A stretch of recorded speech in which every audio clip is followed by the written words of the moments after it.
waxaan idinkaga sheekaynayaa hadda ka hor anigoo ka imid miyi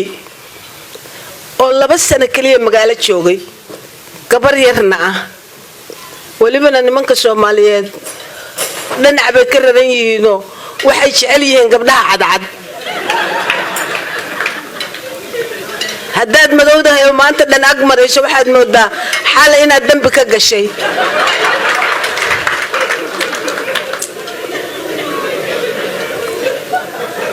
markaan imid markaa iskool baa la geeyay iskool baan dhiganahayay laakiin naag weyn oo baadiye ka timid oo waxaan ahay ilaa 17 gaadhay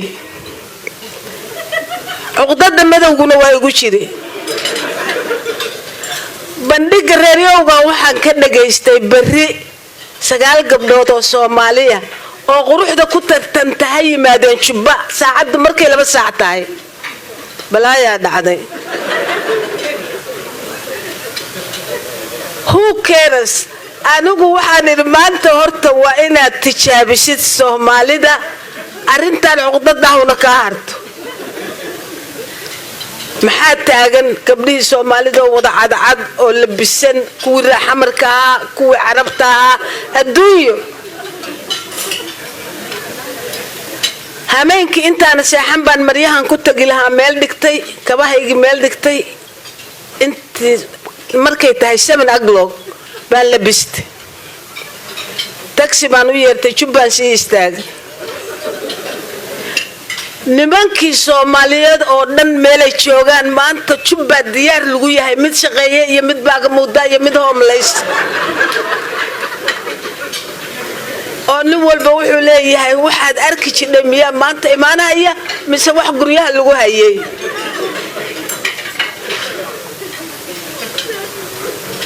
adreeskan fiirsaday dabaqa labaad qolka soo dhaweynta gabdhaha quruxda ku tartamaya waa fiirsaday waa soo galay nin baa marka horay fadhiyo oo loo diyaariyay inuu gabdhaha soo dhaweeyo meel walba waxa taagan waxaan soo jiray waxaad moodid xajka inay taraarayaan oo nimana ninkii markaan u imid waxbuu qorahayay wuxuu arkay culayska soo ag istaagay uu ifiiriyay wuxuu isiri balaayadan maxay tahay maanta wuxuu yiri maxaa doonays soo nalooma yeerin baan ku iri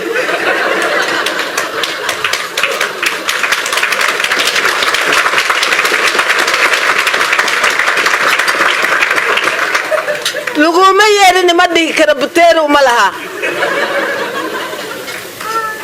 way gudbiye ونحيا وحير ما أنت هذا قفت أنقذ بسي أرمال وحيرة شغلة لقى عيرية هوس بام فريستي وحال الربا قبلوه إنه يصور مادان تيدي إلا بنتيدنا حتى واحد شوقلها هي أتشنبي قبلها تشيقرينها هي أو محتقانا أتشنبي وقروح بيغانين سنباتي يغانين كل بدتورة يغانين جيسي نما يغانين قف كدد نمديس كوانو سوا معدهاي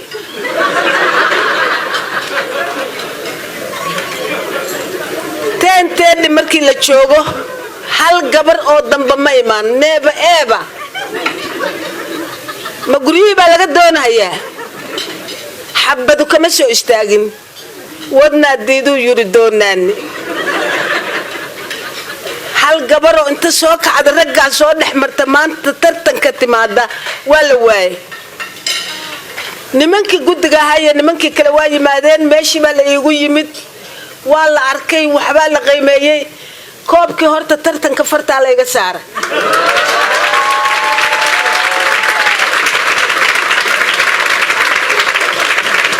oo wuxuu noqday wiil walba waxa la yiri wiilu adeeru yahay reerkiisa uga shakiyay markaas naagtiisu waxay ku tiri ragga cunto u karbay tiri markaad cuntada u karisana qof walba gacanta ugu shub misaga la karsan jiray doono marka waxay tiri markaad cuntada ragga saas u siiso ninka diidi doona inaad gacanta ugu shubta weeye ninka reerkaaga ku soo daba mara sidii buu yeelay cunugii yaraa markii cuntada la bilaabayo raggi geeska fariista ugu dhinac ugu xigsaday waa loogu shubay geeski markuu gaaro damcaynu ugu shubay wuxuu yiraahdeen ninna igama dambeeyay qaadada igu sii kiiba noqday cidii la tartantay markan waayo koobkiiba farta laga saaray bilad geesina waa la isiiyay 30 kuna maalintaas joogtay 79 kiiba aydna waa la isiiyay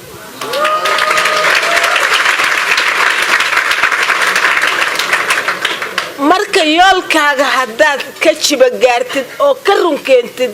oo hamigaagu uu kacsan yahay run u kacsan yahay wallahi waxaan goobayna waa helaynaa waa arin la hubo dhalinyarada dadka ka waaweyn oo hadda qorshaha wada kulligii waxaan inii ku boorinayaa waxaad damcada inaad ka mid dhaliso waa ka mid dhalin kartaa kaliya yaa lagu ekaan hal doorka iyo dhalinyarada waxaan loo ku daro ragga Soomaaliyeed oo gabdhaha la hagaajiyo hadda gabar ba halkan soo istaagtay qurux badan oo dheer waxay noo sheegtay single mother inay tahay gabdhaha single mother ka laga daayo waa codsanayna please and please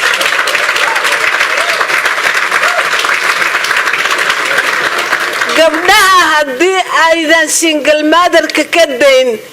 idinkana gabdho kale ay soo cayrin doona caruurta inta idin kala hara gabdhaha laftigoodo idinka laftigiinu dab yar ma shidaysaan wiilashiina cishada aadinina inaad single mother noqotaan ninka ku soo waysto ku yimaada oo danka galo inuu nolosha kula sheergareeyo raba indhaha markaad ka qaado waxaad tiraahdaa allow maradaada iyo maradayda yaa isku keen maqiiqa labadeena oo murtaxan mirira kadibna aqalkeeno yare mugdiya madibad caanaha meel halkeerayaal koob la soo meeray midigtaada yaa ku rida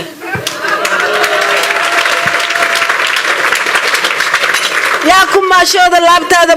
muunadale war moorteem hawshaas waa malcelis haddii aad tahay Soomaali Mareykan oo degan magaalooyinka Minneapolis, St. Paul, St. Louisburg, Bloomington ama Minnetonka waxaa lagu hayaa warbixin ku saabsan xilliga xagaaga fall doorashooyinka xafiisyo kala duwan oo ka dhici doono magaalooyinka degan tahay sida duqa magaalada guddiga dawladda hoose sida daraadeed waxaad haysataa awood aad ku kala doorato qofka aad aaminsan tahay inuu yahay qofka wax ku qaban doona maxay tahay codaynta doorashada tiro kala sareynta hanaanka doorashada ayaa awood ku siinaya in codkaaga aad siiso ama aad u codayso qofka aad aaminsan tahay inuu yahay qofka mudan xilkaasi haddii qofka koowaad aad u codaysa ama qofka labaad ama qofka saddexaad sii wad taasi macnaheedu waxay tahay haddii qofkii aad u codaysay uusan helin cod ku filan oo ku soo baxo ama laga guuleysto qofka labaad ayaad codkaaga siisay ayaa ku soo bixi doona haddii laga guuleystana qofka saddexaad ee aad codkaaga siisay ayaa ku soo bixi doona codaynta doorashada kala sareyntu waa sida loolan dhexmara laba tartame oo tiro ahaan isleeg sidii loo hubin lahaa inuu soo baxo qofka haysta taageerada ugu badan ama codadka ugu badan laakiin codbixinta kaliya waa mid fudud oo codbixiyaasha ka badbaadinaya inay mar kale u codeeyaan laba qof oo isku soo baxay codaynta doorashada tiro kala sareynta waxay ku siinaysaa awood inaad u codayn karto hal qof iyo wixii ka badan waxay ku xaqiijinaysaa in qofka kursigaasi ku guuleystay uu helay 50% codadkii la dhiibtay taasoo muujinaysa in doorashada guduhu ay tahay mid xaq iyo xor loo dooran karo qofka ku matalaya sidaa daraadeed xusuusnow marka aad tagto goobta ama sanduuqa codbixinta inaad musharaxiinta aad u codaynayso aad ku kala xoran karto sida aad adigu doonayso sida tusaale ahaan oo kale ka koobaad ka labaad iyo ka saddexaad waana sii wadan kartaa wana mid fudud codbixinta tiro badnidu waa sidan hanaan fudud cadaalad oo aan dib lahayn codbixiyaasha oo hela inay kala doortaan musharaxiinta kala duwan waxay fursad uu ku tartamo siinaysaa qofka midabkiisa lagu tilmaamo inuu ka duwan yahay kuwa kale. waxay musharaxiinta tusaysaa inay yihiin kuwa bulshadu ay la xisaabtami doonto. fadlan isticmaal awooddaada codbixin oo hubi inaad doorato dhammaan musharaxiinta aad rabto markaad codkaaga ka dhiibanayso deegaanka aad degan tahay xilliga xagaaga. waad sii codayn kartaa laga bilaabo bisha Sebtembar 17 ama waxaad codayn kartaa maalinta doorashada ee 2 November.